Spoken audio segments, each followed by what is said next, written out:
Okay, what I'm demonstrating here is how to properly configure your bartender labels for use with AccuWare's QuickBooks Label Connector.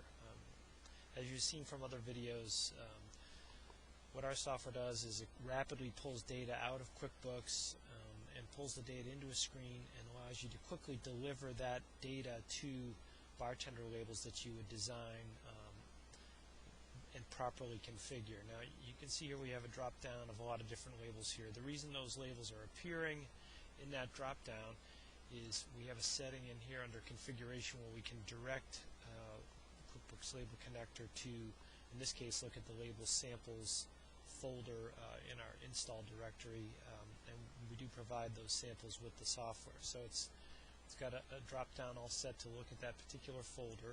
So that's a one-time setup that gets done, and that installs to look in that folder by default. So let's take a look in Bartender now at a label that, again, this is the same label that we're looking at here in the software. I've got it opened up here in Bartender, and as you can see here, there's the directory of all those same sample files that you saw in the label connector. But we've got a 4x2 label here that's going to be providing label printing for data out of invoices. And in our reference guide, what we do is we give you all the parameters you need to properly name these fields inside your bartender label. I'll give you an example here. Let's open up this item that's supposed to be printing here on the label. Now what I've got here is a multi-part field, so just the word item doesn't draw any dynamic data out of QuickBooks, but the actual value is being dynamically driven to this label.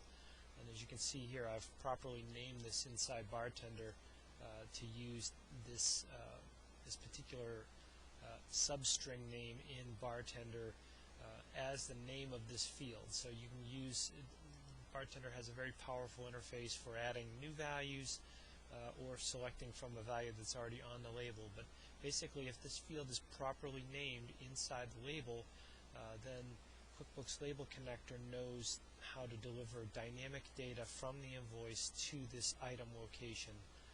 You can see here we've got the same thing for the description. Invoice line description is the value that will go in that position.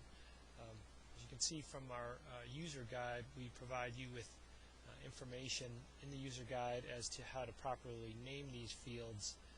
In this case, you can see we've got the description, the transaction, which would be the invoice number, transaction date, several fields that are all supported here. And we're continuously adding new fields. For example, things like the ship to address off of the invoice is supported as well as custom fields from the item can be referenced by that custom field name from QuickBooks. So that gives you a feel for just how to set up a label properly in Bartender so that it can be configured to drive dynamic data to your label design, and then here on how to properly get QuickBooks Label Connector to go ahead and use that directory of labels where you're saving your Bartender labels. Thanks, and hope this helps you. Talk to you soon.